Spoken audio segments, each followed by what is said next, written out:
Ini dia Xiaomi Pad 8 Pro. Sekilas kelihatan mirip banget sama generasi sebelumnya. Tapi ternyata ada upgrade yang lumayan menarik. Mulai dari chipset, baterai, sampai ke isi boxnya yang bakal bikin senyum-senyum sendiri. Tapi apakah tab ini masih layak diandalin sebagai laptop kedua buat kerja kayak seri sebelumnya?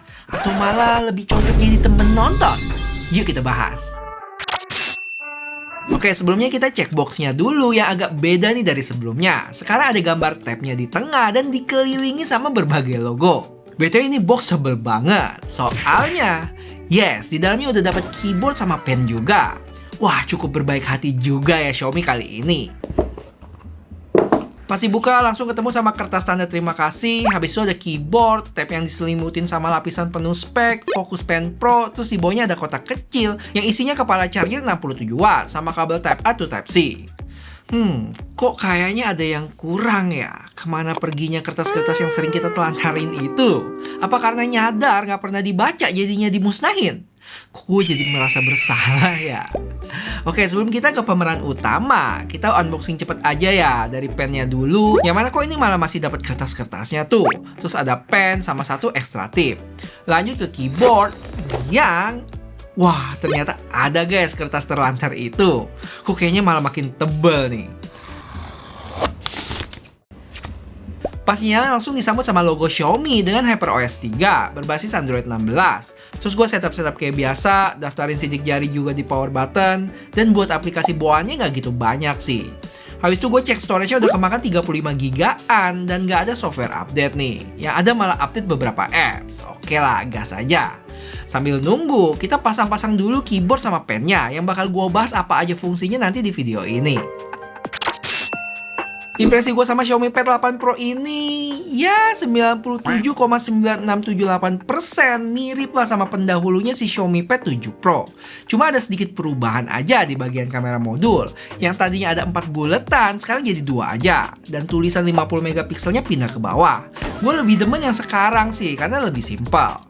Bentuk flashnya juga berubah ya, dari titik bulat kecil jadi bulat gede tapi bolong di tengah. Terus di belakang sini ada bulatan-bulatan kecil yang namanya pogo pins yang bikin keyboardnya bisa nempel sama si tab. Pilihan warnanya juga sebenarnya sama, ada abu-abu, hijau, sama biru. Tapi sekarang dibikin lebih gelap dan ada bintik-bintik kesan matte gitu. Buat materialnya pakai aluminium yang mana berasa solid dan juga bahan yang bisa menghantarkan panas lebih baik. Di sebelah kanan tablet ini ada volume button dan 2 mic di atas sama bawah. Habis itu di tengah tempat nempelnya si pen tuh. Di bawah ada 2 lubang speaker dan 1 port Type-C. Di sebelah kiri kosong dan di atas ada 2 lubang speaker lagi. Tulisan Dolby Vision Atmos dan power button yang merangkap sebagai fingerprint. Habis dari belakang, sekarang kita ke depan, yang mana ukuran layarnya masih sama di 11,2 inch dengan rasio 3:2. Bezelnya termasuk tipis sih buat ukuran tab. Sampai-sampai kalau dipegang gini, jempolnya masih keluar bezel.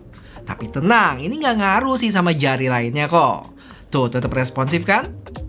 Bodinya sendiri lebih tipis hampir setengah mili dan lebih enteng 15 gram dari seri sebelumnya. Pensilnya ini sebenarnya bisa nempel di bagian bawah juga ya, tapi sebenarnya nggak terlalu kuat magnetnya, masih bisa goyang-goyang gini. Jadi gua saranin biar nggak beresiko, kita taruh di bagian atas. Oke, seperti biasa buat spesifikasi lengkapnya kalian bisa langsung lihat aja di layar. Yang mau gua bahas di sini lebih ke perbandingan sama seri sebelumnya Xiaomi Pad 7 Pro. Dari sisi layar masih sama, dari ukuran di 11,2 inch dengan rasio 3:2, resolusi di 3,2K, 144 refresh rate, dan tingkat kecerahan layar di 800 nits.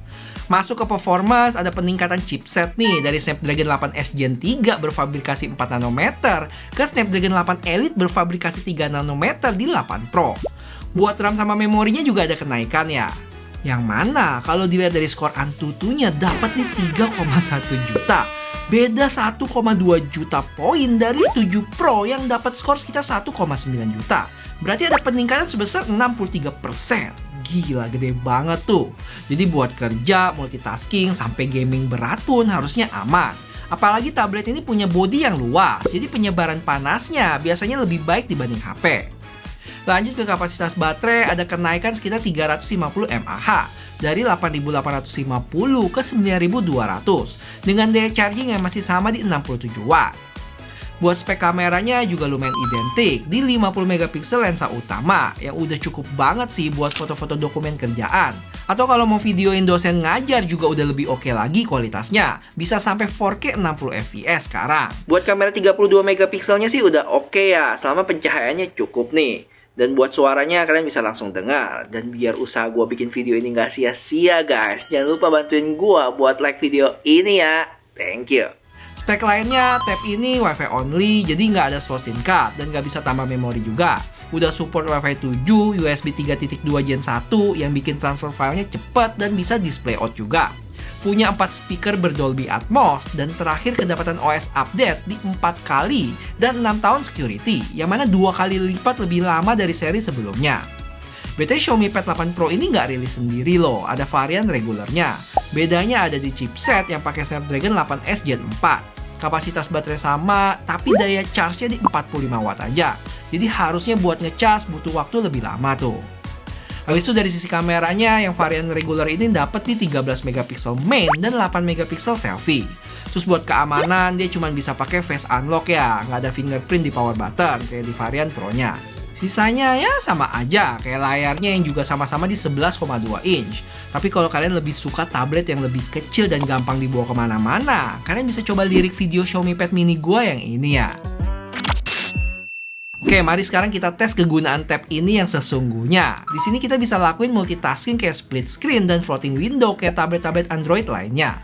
Buat split screen-nya dia bisa sampai rasio 1:9 ya. Tapi sayangnya masih belum bisa split secara horizontal atau pas posisi landscape. Ada juga workstation mode yang ngubah tampilan tab ini jadi mirip desktop. Jadi semua aplikasi muncul sebagai window gitu. Keyboardnya ya masih standar aja, nggak ada trackpadnya dan cuma bisa berdiri di satu angle. Cuman poin plusnya dia ada magnetnya gitu, jadi nggak goyang-goyang. Tapi gue demen sih sama bahannya karena halus-halus gimana gitu. Dan gue punya berita baik dari sisi software, yaitu tablet ini udah support WPS Office PC level. Jadi buat yang belum tahu, WPS Office itu alternatifnya Microsoft Office. Jadi ada dokumen, Excel, presentasi, PDF, dan lain-lain. Cuma bedanya, WPS Office ini gratis, nggak perlu bayar kayak Microsoft Office. File-file Microsoft tadi juga bisa dibuka dan diedit di WPS ini. Nah, yang spesial itu, dia sekarang udah PC level. Artinya, fitur-fiturnya lebih lengkap dan mendekati pengalaman kerja di laptop. Contohnya, gue juga buka WPS Office yang bukan PC level ya. Bisa dilihat perbedaan fitur-fitur antara kedua app ini. Fungsi-fungsi di PC level jauh lebih lengkap.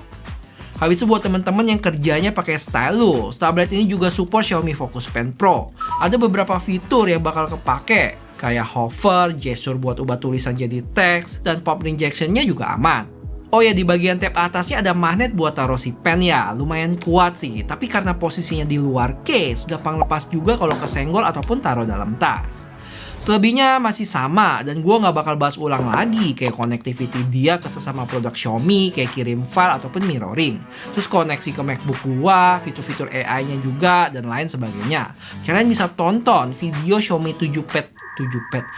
Pad 7 Pro gua atau Xiaomi Pad Mini di sini. Semua tadi cukup lengkap gua bahas di sana. Jadi tab ini punya 3 pilihan warna, ada hijau, biru, sama abu-abu. Kalau buat variannya sendiri cuma ada 2, 8 plus 256 di 9,7 juta, dan 12 plus 512 di 11,2 juta. Dan ya, kenaikan harganya cukup tinggi nih. Karena di Xiaomi Pad 7 Pro kemarin, varian 12 plus 512-nya aja dijual di harga 7,5 juta. Wah, nggak salah tuh bang, naik hampir 4 juta. Yes, tapi untungnya kalau kalian inget di unboxing tadi, ini paket penjualannya udah termasuk keyboard dan pensil ya. Yang kalau gua cek di Xiaomi Indonesia website, masing-masing di harga 1 juta. Sedangkan di Xiaomi Pad 7 Pro lalu nggak dapet tuh. Tetap lumayan gede, tapi ya beginilah guys, harga-harga gadget di 2026 ini. Cuma menurut gua, kalau dirasa 11 jutaan ini udah di luar budget, terus kalian juga nggak mau terlalu pakai pensil, dan tetap mau tablet terbaru, beserta peningkatan performance-nya tadi, kayaknya lebih masuk akal lirik variannya yang 8 plus 256-nya deh. Jadi dia itu masih tetap dapat keyboard, tapi nggak dapat pensil, walaupun buat RAM-nya berkurang 4 GB. Kalau buat storage, mungkin masih bisa diakalin dengan colok hard disk atau SSD eksternal. Jadi gimana guys? Setelah tahu detail tentang Xiaomi Pad 8 Pro ini, apakah kalian makin yakin buat sikat tablet ini? Atau malah mundur perlahan dan lirik tablet lain? Boleh kasih tahu pendapatnya di komen ya.